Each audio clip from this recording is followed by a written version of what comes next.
Good morning, ধারা agro product থেকে আমি তন্ময়। আজকে এসছি অনেক দূরে একটু জমি ভিজিট করতে, ফিল্ড ভিজিট করতে। এখানে আমার কৃষক বন্ধু আছেন, একটা কৃষক বন্ধু আছেন। তো এই জমিটা আমাদের এখানে ফার্টিলাইজার সরিয়ে শুধুমাত্র আমাদের প্রোডাক্ট দিয়ে চাষ করা হয়েছে। এছাড়া অনেক জমি হয়েছে এখানে। তো দাদা 2-3 বছর ধরে চাষ করছেন।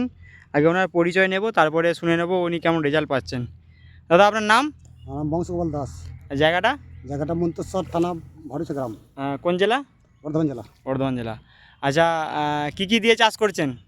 ওই কোম্পানি চাপান সবই যা আছে, আমি তো লেখাপড়া যাই না। মোটামুটি সোনালী ফসল দিয়েছিল 10 কিলো, আর একটা করে কিট দিয়েছিল, ছিল আর ইউরিয়া 15 কিলো, 15 কেজি। আর চাষি ভাইটা স্প্রে করা হয়েছিল। এটা প্রয়োগ করা হয়েছে। আচ্ছা, কি ধান কি বুঝছেন? ধান আমার ঠিকই মনে মতো ঠিক আছে, ঠিকই আমার মনে কোনো হচ্ছে। অসুবিধা এই যে হয় না। ঝাড়টা তুলেছেন, শেকড় কেমন এসছে? শেকড় ঠিক খুব আছে। দারুণ শেকড় এসছে। আচ্ছা, পাঁচকাঠি গুনুন দিনই কেমন পাঁচকাঠি এসছে দেখবো।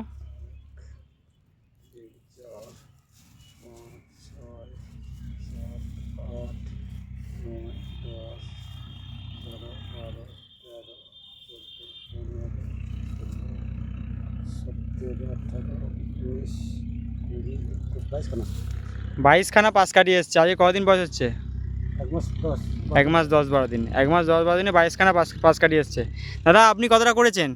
4 বিঘে। 4 বিঘে করেছেন। কি বুঝছেন, রেজাল্ট কি বুঝছেন? মানে এবছর তো আপনি নতুন করেছেন। হ্যাঁ, এবছর নতুন কি দেখে কি রেজাল্ট বুঝছেন?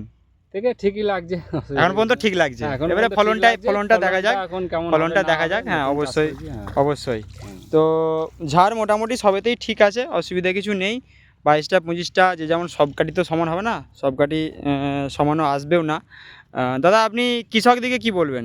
2 বছর 3 বছর তো চাষ করছেন, পুরো কেমিক্যালকে সরিয়ে আমাদের প্রোডাক্ট দিয়ে করছেন। আপনার যে পাশাপাশি কৃষক বন্ধুরা আছে তাদেরকে কি বলবেন? তারা বলতে চাইছে যে আমাদের প্রোডাক্ট নিয়ে চাষ করুন, সব দেখুন। তারা বলতে আচ্ছা, চাইছে দেখুন। কেমিক্যালের থেকে আমাদের পার্থক্য কি দেখছেন আপনি? পার্থক্য, ধানের কাঠিটা কোনো রকম ঢেলা না, সোজাই থাকে স্টেপ। হুম, আর এই ধানগুলো একটা মানে টেম্পার হয়ে থাকে। টেম্পারেচার থাকে। এবং দাদা, আপনি কি পার্থক্য দেখছেন? হ্যাঁ, সেমই সেম পার্থক্য, আর কালারটা একটু পার্থক্য আছে। হ্যাঁ, কালারটা ওদের ডিপ সবুজ, আর আমাদের টিয়া পাখির গায়ের কালার। হ্যাঁ, একটু টিয়া পাখির গায়ে একটু কড়া কড়া কালার। এই কালারই এরকমই থাকবে। ওকে, ধারা এগ্রো প্রোডাক্ট থেকে অসংখ্য ধন্যবাদ।